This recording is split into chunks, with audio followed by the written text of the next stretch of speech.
2019. ¿Qué tal? Muy buenos días. Bienvenidos a su programa Contacto Directo, el primero del año 2019. Empezamos revisando quiénes son hoy nuestros invitados.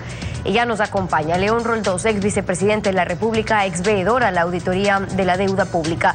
La reforma al subsidio de los derivados del petróleo cambia un modelo económico imperante en 4 décadas, un modelo que se quedó en el aire cuando el gobierno anterior entregó en prenda el petróleo crudo a China. Lo vamos a analizar. También nos acompañará Leonardo Tipán, abogado de las familias de Óscar Villasís y Katy Velasco, víctimas de alias Huacho, que exigen investigaciones sobre el secuestro y asesinato que continúen a fondo. La ejecución extrajudicial del narcoterrorista. No termina este caso. También estará Marcelo Méndez, vocero del colectivo Participantes Honestos en el concurso de frecuencias. Es insuficiente el veto a la disposición transitoria del proyecto de reformas a la Ley de Comunicación cuando disposiciones permanentes del proyecto validan a futuro la renovación automática de frecuencias de radio y televisión. Lo analizamos. Transportistas pesados y taxistas no están de acuerdo con el alza del precio del diésel y las gasolinas Extra y Eco País. Estos gremios analizan el sistema de compensación que plantea ahora el régimen.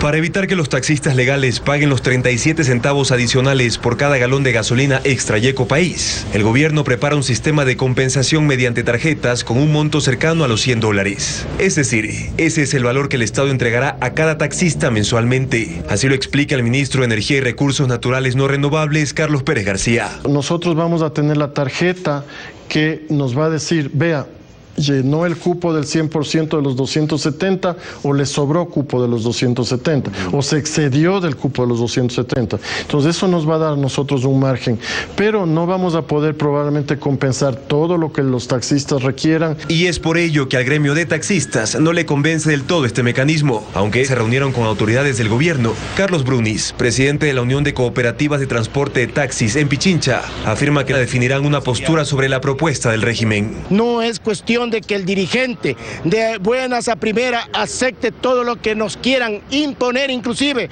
nosotros somos muy respetuosos del criterio de nuestras bases. El ministro anunció además que se analiza un sistema de compensación similar con los transportistas pesados una vez que sube el diésel. Y fijar los cupos por tipo de transporte.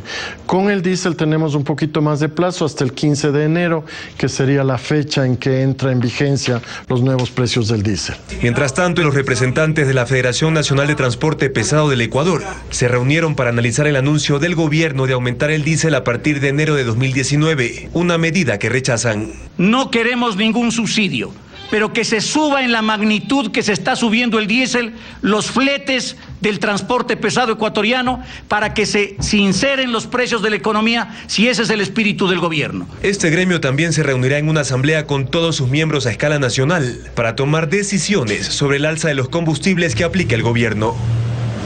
Y analistas económicos exponen sus perspectivas sobre la economía del país en este nuevo año. Unos esperan que el gobierno aplique nuevos ajustes y otros consideran que es el momento de potenciar al sector privado.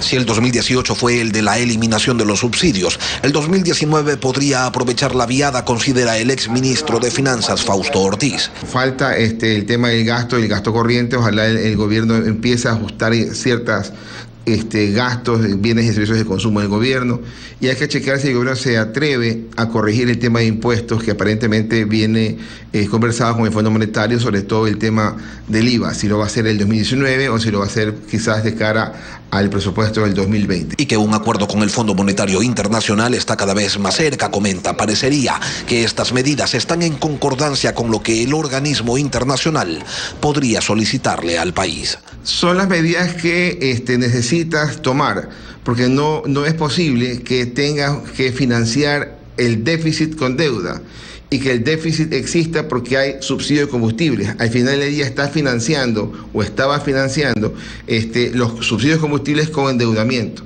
Y uno debería tomar deuda para una actividad productiva, para una actividad de generación de ingresos futuros. pero que hay otras cosas por hacer, señala Pablo Arosemena, presidente de la Cámara de Comercio de Guayaquil, y que si no las hicieron en el 2018, bien podrían arrancar el nuevo año con decisiones. Rebajar impuestos que encarecen la vida de la gente para producir y para consumir son los aranceles. Eliminar impuestos que también le encarecen la vida de la gente, el impuesto a la salida de divisas y el anticipo del impuesto a la renta que le quita liquidez a los negocios.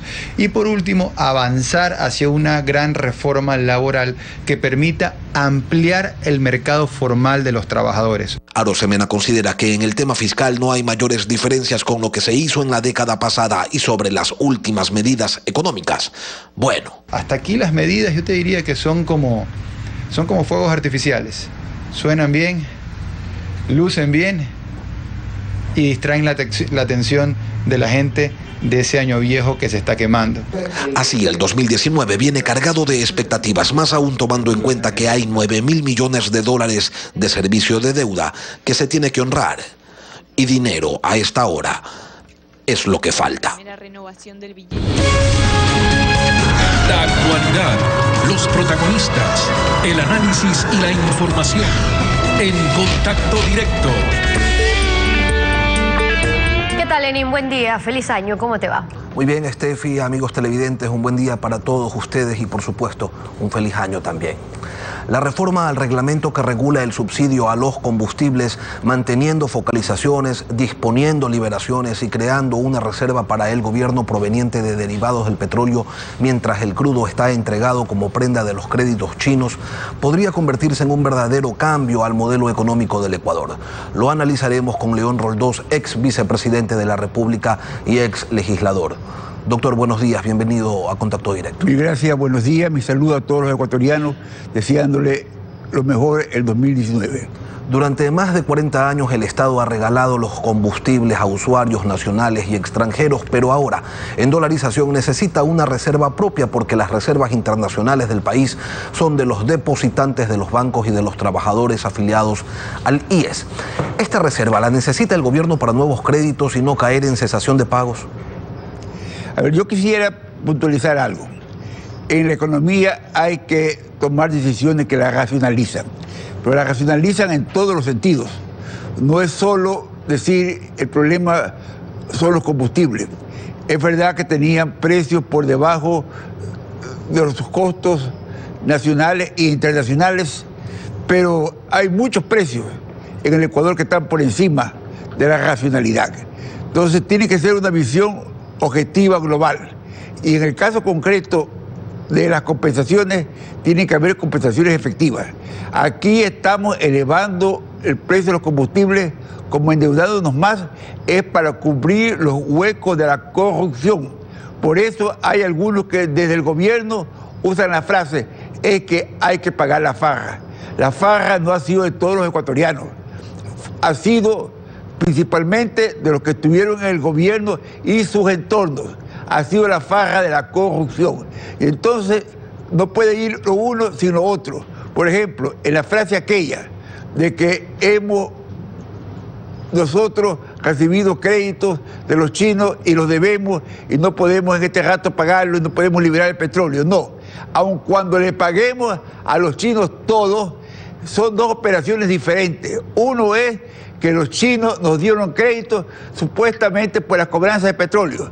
Y otros son los contratos de venta de petróleo a largo plazo. Ecuatorianos, tengamos clarísimo, le pagamos el último centavo a los chinos y ya todo el petróleo está comprometido, porque fue una mañosería la forma como se hizo.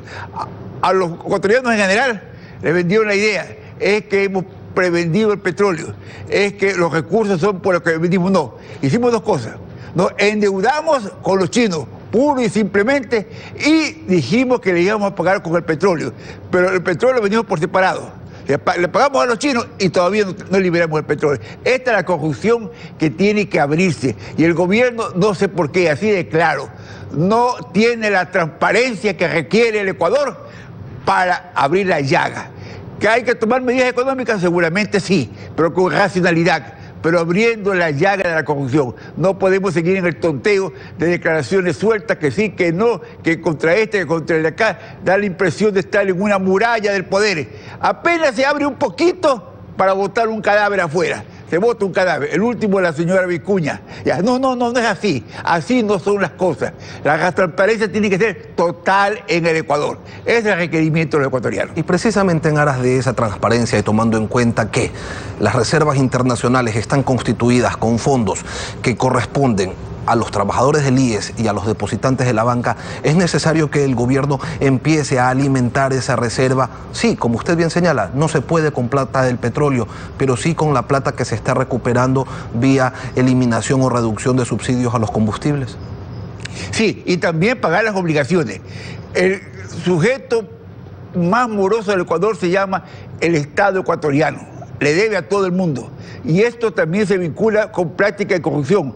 ¿Qué favor hay que hacer para poder cobrar lo que el Estado le debe? Y el pretexto siempre es, aún no está fiscalizado, no está auditado, no está verificado. Por favor, ¿de qué estamos hablando? Hablemos seriamente. Si no se puede pagar, por lo menos cumplamos todos los pasos previos. Y aquí tenemos esto que pagar, esto le debemos a los ecuatorianos. Y eso no se cumple hoy día en el Ecuador. Entrando en detalles, la focalización del subsidio al diésel, transporte de mercaderías y personas se lo deja abierto al diálogo, pero se parte de un piso de aumento. ¿Se debe continuar reduciendo el subsidio, abogado? ¿Es suficiente el ahorro que se dice se va a generar? A ver, yo creo que eliminar o disminuir por lo menos los subsidios es bueno en la economía, pero tiene que haber un conjunto de precios. El gobierno nos tiene que presentar, ojalá en este mes de enero, cómo se van a mover los precios en el Ecuador. O sea, los impactos de los precios, los tributos, los aranceles y todo, es un conjunto. No es solamente le voy a subir el diésel, solamente voy a subir la gasolina. Esto es lo limitado, porque significa te meto la mano al bolsillo. No, si hay que disminuir los subsidios, sí, de acuerdo, totalmente de acuerdo, pero dentro de un programa económico que involucre todos los precios de la economía. La reducción del subsidio a las actividades exportadoras de camarones y atún se ha diferido hasta el 15 de enero.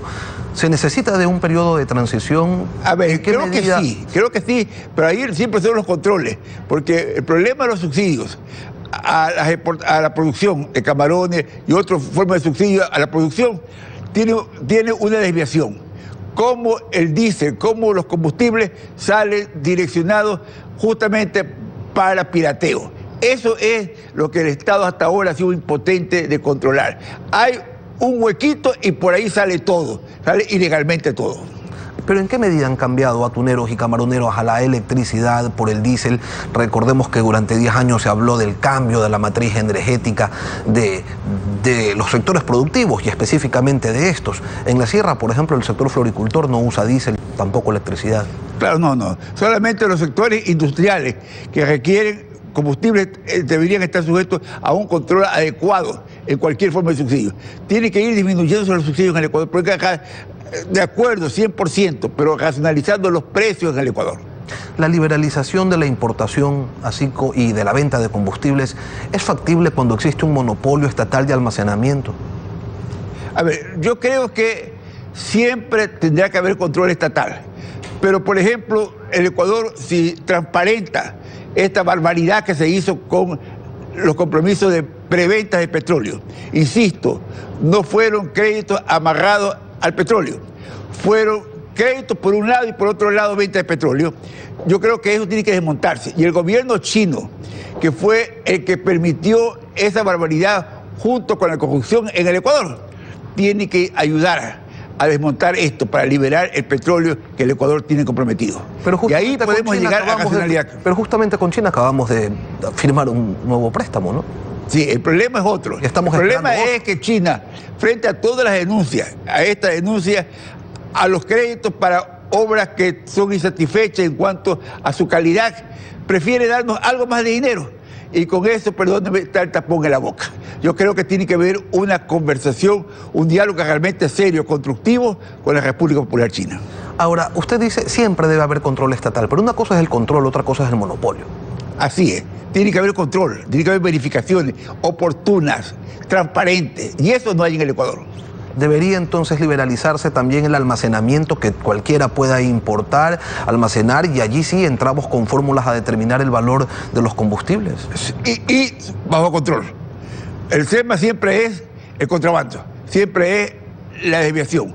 Bajo control, de acuerdo, totalmente de acuerdo. Pero con precios liberalizados, que entre a operar el libre mercado, así dicen los que defienden ese... Es que lamentablemente, a veces el libre mercado no resulta tal. Resulta una manipulación de cifras, así como cuando usted va en la carretera y ve 8 o 10 puestos que venden lo mismo, cuando muchos venden lo mismo, al final hacen un cartel, se ponen de acuerdo, cómo no van realmente a flexibilizarse los precios, sino se ponen de acuerdo en cuánto van a vender, en cuánto van a establecer valores. Entonces yo creo que todo esto responde a una política estatal de control, que es diferente al monopolio total. Y cuando se ponen de acuerdo y operan como cartel, el perjudicado termina siendo el usuario. La ciudadanía, así es. León Roldós, ex vicepresidente de la República, gracias por acompañarnos en Contacto Directo.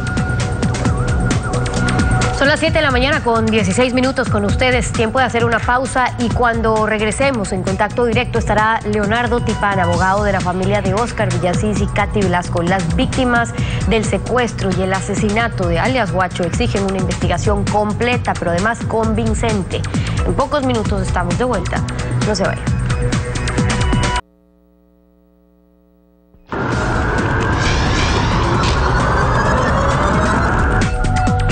Hoy nos acompaña el doctor Leonardo Tipán, abogado de la familia de Óscar y Katy, quienes fueron secuestrados, asesinados por el Frente Oliver Sinisterra, liderado por alias Guacho. Bienvenido y gracias por estar con nosotros. Muy buenos días, gracias Stephanie, un feliz año para usted y para todos los televidentes. Igualmente, desde abril del año pasado que el país entero supo la triste noticia de una pareja ecuatoriana secuestrada por el Frente Oliver Sinisterra, luego asesinada, y las pocas respuestas que ha habido sobre este caso, hoy después de todo este tiempo y cuando las autoridades colombianas confirmaron la muerte de alias Guacho, ¿qué respuestas han logrado tener ya sobre lo que realmente pasó? Bueno, en este caso, lamentablemente, nosotros nos enteramos, por ejemplo, de la muerte de alias Guacho, pero a través de redes sociales. A ningún momento se nos ha notificado a través de la Fiscalía General del Estado la situación que se ha suscitado hasta la presente fecha. Nosotros hemos solicitado la objetividad a la Fiscalía General del Estado, que exista imparcialidad del caso, en virtud de que existe un retraso judicial en estas investigaciones. Nosotros como defensa técnica hemos solicitado que se pueda justamente agilitar, tomar versiones a los exministros de Estado, quienes estuvieron al frente del comité de crisis cuando Óscar y Katy estuvieron lamentablemente secuestrados y posteriormente asesinados. Pero hasta la presente fecha no existe ningún tipo de objetividad a la investigación. Nos hemos sentido nosotros en la indefensión jurídica, por ello hemos tenido que acudir a la Comisión Interamericana de Derechos Humanos a plantear una demanda en contra del Estado. Vamos a hablar sobre esa demanda, pero antes de eso, con la muerte de alias Guacho, pidieron a la Fiscalía que les proporcione información sobre la identidad del cuerpo abatido por las fuerzas colombianas hace 2 semanas. Es decir, ustedes quieren estar seguros que corresponde realmente a alias Guacho. ¿Tuvieron una respuesta sobre eso? Realmente no lo hemos tenido una respuesta hasta la presente fecha.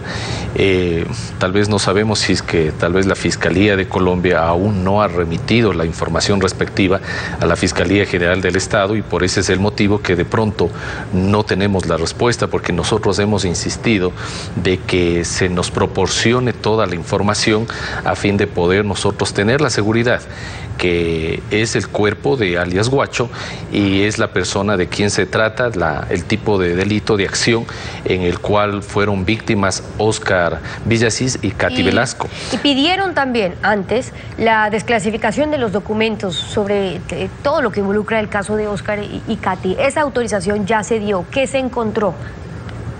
Bueno, nosotros solicitamos primeramente a la Presidencia de la República del Ecuador la desclasificación de la información. Primero, ¿por qué digo esto?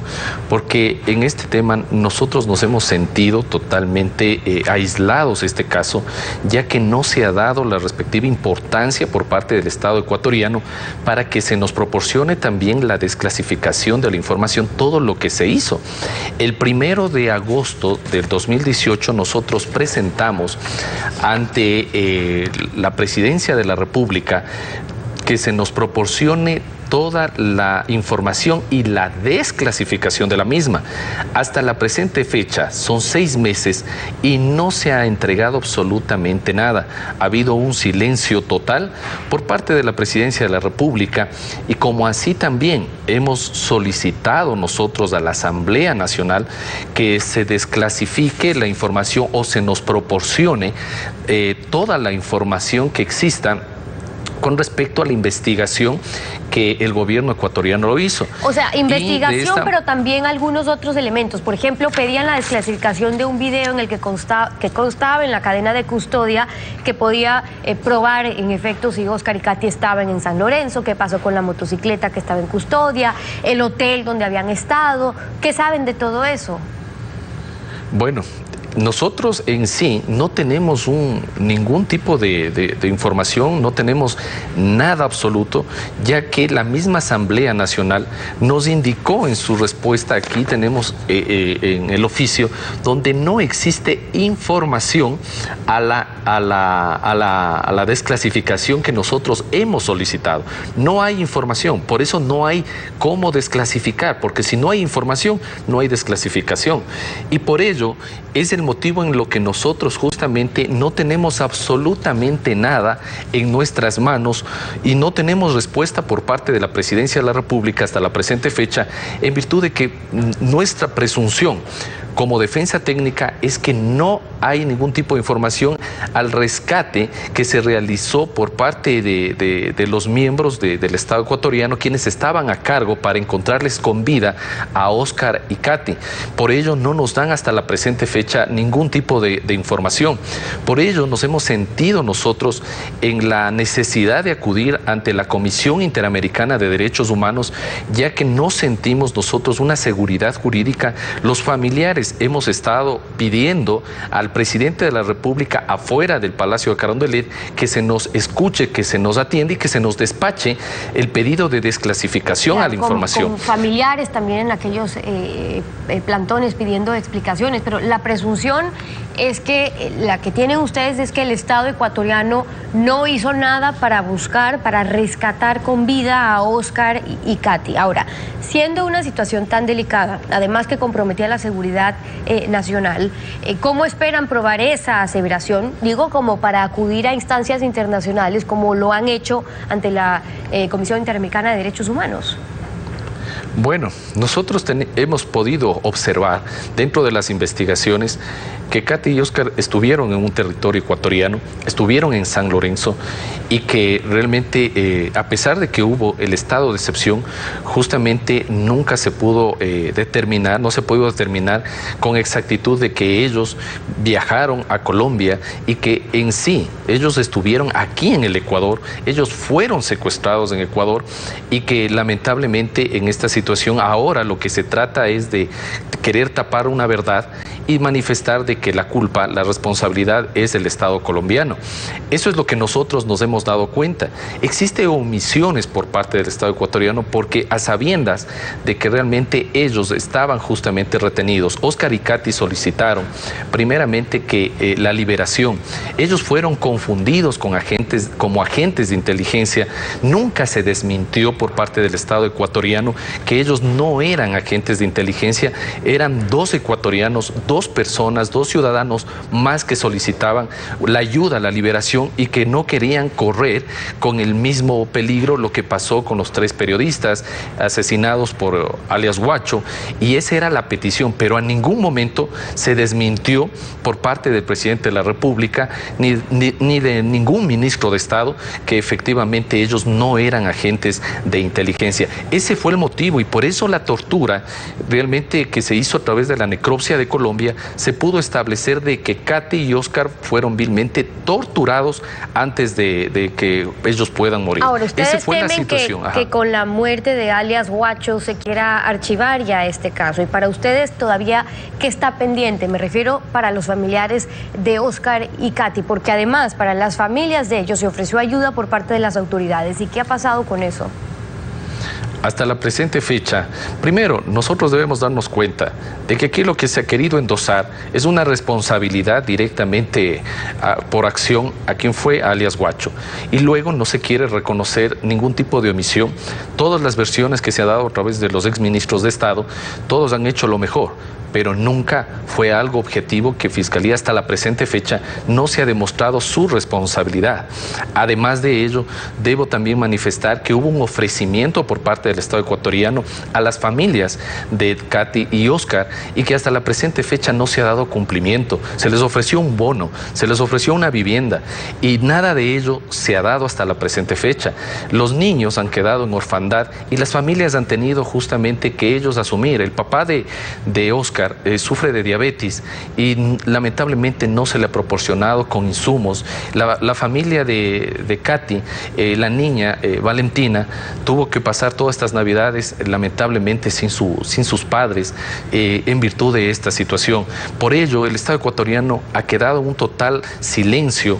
No entendemos el por qué. Se nos ha dejado totalmente a un lado. Se ha dado importancia a otro tipo de casos, pero se nos ha dejado aislado al caso especial que fue de conmoción social de Katy y Oscar. Son las respuestas que todavía esperan. Leonardo Tipán, abogado de la familia de Oscar y Katy, secuestrados, asesinados por alias Guacho. Gracias por contarnos hoy más sobre esta historia. Gracias por haber estado en contacto directo. 7 de la mañana con 29 minutos. Vamos con ustedes a una pausa y cuando regresemos estará Marcelo Méndez, vocero del colectivo Participantes Honestos en el concurso de frecuencias. Vetaron la transitoria en el proyecto de reformas a la ley de comunicación. ¿Es suficiente? Lo analizamos al volver. No se vayan.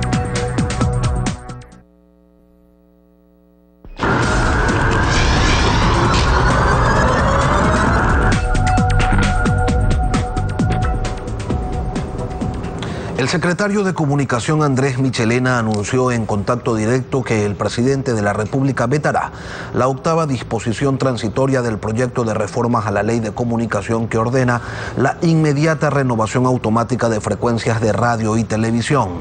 Pero la reforma a los artículos 108, 109 y 110 de la Ley de Comunicación establece la renovación automática permanente a futuro. Marcelo Méndez, vocero del grupo Participantes Honestos del concurso de frecuencias, se encuentra en nuestros estudios en la capital de la República. Buen día, bienvenido. Muy buenos días. Buenos días, gracias por la invitación. ¿Qué valor tiene este veto a una disposición transitoria si la ley establece la renovación automática permanente a futuro? Bueno, el veto es muy importante, Lo que no tiene valor en este momento es la decisión de la Contraloría para pedir la petición, para pedir la anulación del concurso de frecuencias a Arcotel. Eso es lo que no tiene valor porque es una petición anticonstitucional para quienes hemos presentado los proyectos de una forma honesta, transparente y que realmente no tenemos ningún vínculo político con ningún partido ni gobiernos anteriores. ¿Qué debería ocurrir entonces con ese concurso? Bueno, la Contraloría ya detectó 3 grandes grupos de poder que están catalogados con nombres y apellidos, los clasificó en A, B y C. Lo que debería hacer la Contraloría es sacar estos 3 grupos de poder del concurso, aplicar lo que dice la ley y lo que dice la Constitución y dejar a los participantes honestos, que somos participantes comunitarios y participantes privados, dentro del concurso, para que se lean los proyectos comunicacionales y que gane el mejor proyecto en pro y aras del país. La posición de oponerse a la renovación automática de frecuencias de radio y televisión, ¿en qué se basa? ¿En qué se fundamenta? ¿Hay disposiciones constitucionales o de instrumentos internacionales de derechos humanos que los respaldan? Así es, están en la Constitución de la República del Ecuador, que garantiza la participación de los medios del espectro radioeléctrico para los medios comunitarios y para nuevas inversiones. No es posible que haya sectores que desde que se hizo Ecuador como república, desde que está el país como república, jamás han tenido acceso a una frecuencia, a un espacio para ejercer su libre derecho a la comunicación. Respecto al fallido, volviendo al tema del fallido concurso convocado por el gobierno anterior, donde la Contraloría constató irregularidades y que Arcotel ya anuló, los participantes honestos, ¿en qué situación quedan al día de hoy?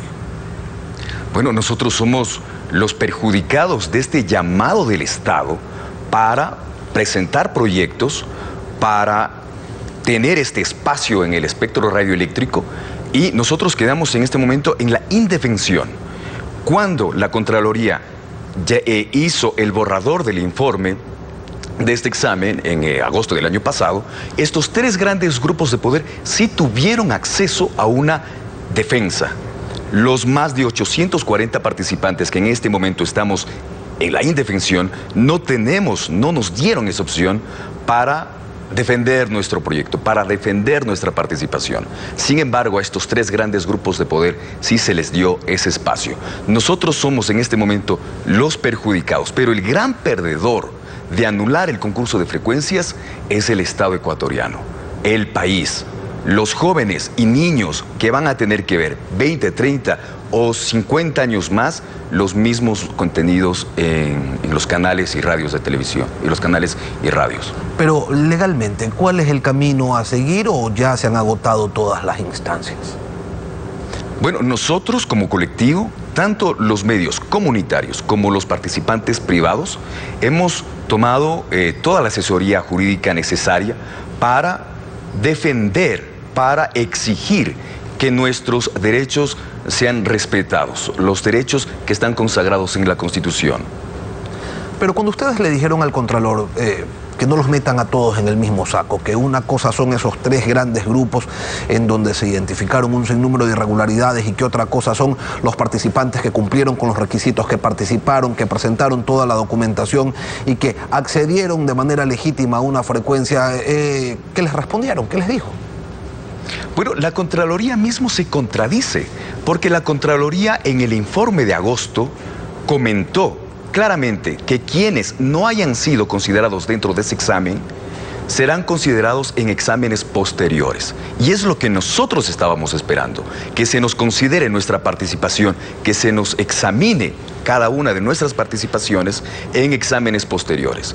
No se pueden mezclar a todos los participantes dentro de esta maraña oscura que trata de Arcotel con la Contraloría seguir adjudicando frecuencias a la oscuridad de la noche. ¿Con algún tipo de intención meter a todos en el mismo saco? ¿Qué consideran ustedes? Claro, la intención es clara en este momento. La intención es anular toda la participación comunitaria y toda la participación de los nuevos participantes privados, que tenemos un anhelo, que tenemos una esperanza. La intención es clara, es anular nuestros sueños, nuestra fe, nuestra esperanza para ser adjudicatarios de una frecuencia y seguir socapando a los medios, a los pocos medios corruptos que hay en este momento, y que a ellos son quienes se les debería hacer una auditoría por parte de Contraloría. Ahora, además del veto a la transitoria que anuncia el gobierno, ¿qué le solicitan ustedes al presidente Lenín Moreno? Quizás vetar también los artículos 108, 109 y 110 que hablan de una renovación indefinida en el futuro. Eso completamente es ilegal. La renovación indefinida es un retroceso en los derechos de la comunicación. Lo que nosotros le queremos pedir al señor presidente de la República es que por favor nos reciba. Nosotros hacemos eco de ese llamado del señor presidente de la República a defender la Constitución, a defender los derechos. Hacemos ese eco al señor presidente de la República para reunirnos, para conversar, para dialogar. Nosotros somos los participantes que hemos cumplido con todos los requisitos de la ley, que hemos actuado y participado de buena fe, y lo único que queremos es reunirnos con el señor presidente para explicarle nuestra postura, donde están los medios comunitarios y los nuevos participantes privados que tratan de hacer una comunicación diferente en el país. Marcelo Méndez, gracias por participar esta mañana aquí en Contacto Directo. Gracias, muy amable. Vamos con más noticias. Representantes del transporte escolar analizan alternativas también contra el alza en el precio del diésel, y entre sus opciones los agremiados evalúan realizar una paralización. Varios representantes del gremio de los expresos escolares a nivel nacional se reunieron en Guayaquil para exponer sus preocupaciones tras el anuncio del gobierno de incrementar el precio del diésel desde el próximo 15 de enero. Frente a la medida, los transportistas indican que su actividad se ve amenazada, puesto que difícilmente podrían incrementar los precios de sus servicios, como indica Osvaldo Guamán, presidente nacional del gremio. Porque si sube el combustible, va a subir lo que nosotros diariamente utilizamos, que es aceite, los repuestos. ¿Y quién nos va a pagar eso? El padre de familia está en la capacidad de pagar, si hoy me paga $40, pagarme $120 por el servicio de transporte. Eso no lo va a hacer. Los transportistas señalan que ven difícil la alternativa de utilizar una tarjeta prepago, como se les ha informado hasta ahora. Eso para nosotros, analizándolo detenidamente cada compañero, será un engaño. Durará 3, 4, 5 meses y después se unificará el costo del combustible. Entre las alternativas planteadas en la reunión del sábado, apuntaron a una paralización de actividades. Tendremos que hacerlo antes del 15, porque si lo hacemos después del 15 significará de que prácticamente hemos aceptado. En este momento ya estamos viendo de que la gente no está de acuerdo, no comparte, no acepta. Los transportistas escolares temen no poder cubrir sus gastos operativos una vez que se oficialice el incremento del diésel. Transportistas pesados y taxistas no están de acuerdo con el alza del precio del diésel y las gasolinas Extra y Eco País. Los gremios analizan el sistema de compensación que plantea ahora el régimen. Para evitar que los taxistas legales paguen los 37 centavos adicionales por cada galón de gasolina Extra y Eco País, el gobierno prepara un sistema de compensación mediante tarjetas con un monto cercano a los $100. Es decir, ese es el valor que el Estado entregará a cada taxista mensualmente. Así lo explica el ministro de Energía y Recursos Naturales No Renovables, Carlos Pérez García. Nosotros vamos a tener la tarjeta que nos va a decir, vea, llenó el cupo del 100% de los 270 o le sobró cupo de los 270 o se excedió del cupo de los 270. Entonces eso nos va a dar a nosotros un margen, pero no vamos a poder probablemente compensar todo lo que los taxistas requieran. Y es por ello que al gremio de taxistas no le convence del todo este mecanismo, aunque se reunieron con autoridades del gobierno. Carlos Brunis, presidente de la Unión de Cooperativas de Transporte de Taxis en Pichincha, afirma que definirán una postura sobre la propuesta del régimen. No es cuestión de que el dirigente de buenas a primera acepte todo lo que nos quieran imponer. Inclusive nosotros somos muy respetuosos del criterio de nuestras bases. El ministro anunció además que se analiza un sistema de compensación similar con los transportistas pesados una vez que sube el diésel. Y fijar los cupos por tipo de transporte. Con el diésel tenemos un poquito más de plazo hasta el 15 de enero, que sería la fecha en que entra en vigencia los nuevos precios del diésel. Mientras tanto, los representantes de la Federación Nacional de Transporte Pesado del Ecuador se reunieron para analizar el anuncio del gobierno de aumentar el diésel a partir de enero de 2019, una medida que rechazan. No queremos ningún subsidio, pero que se suba en la magnitud que se está subiendo el diésel, los fletes del transporte pesado ecuatoriano, para que se sinceren los precios de la economía, si ese es el espíritu del gobierno. Este gremio también se reunirá en una asamblea con todos sus miembros a escala nacional para tomar decisiones sobre el alza de los combustibles que aplica el gobierno.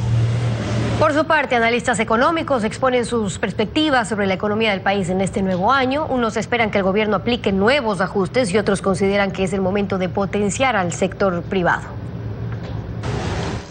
Si el 2018 fue el de la eliminación de los subsidios, el 2019 podría aprovechar la viada, considera el exministro de Finanzas, Fausto Ortiz. Falta el tema del gasto corriente. Ojalá el gobierno empiece a ajustar ciertas gastos, bienes y servicios de consumo del gobierno, y hay que checar si el gobierno se atreve a corregir el tema de impuestos que aparentemente viene conversado con el Fondo Monetario, sobre todo el tema del IVA, si lo va a hacer el 2019 o si lo va a hacer quizás de cara al presupuesto del 2020. Y que un acuerdo con el Fondo Monetario Internacional está cada vez más cerca, comenta. Parecería que estas medidas están en concordancia con lo que el organismo internacional podría solicitarle al país. Son las medidas que necesitas tomar, porque no es posible que tengas que financiar el déficit con deuda y que el déficit exista porque hay subsidio de combustibles. Al final del día está financiando o estaba financiando los subsidios de combustibles con endeudamiento.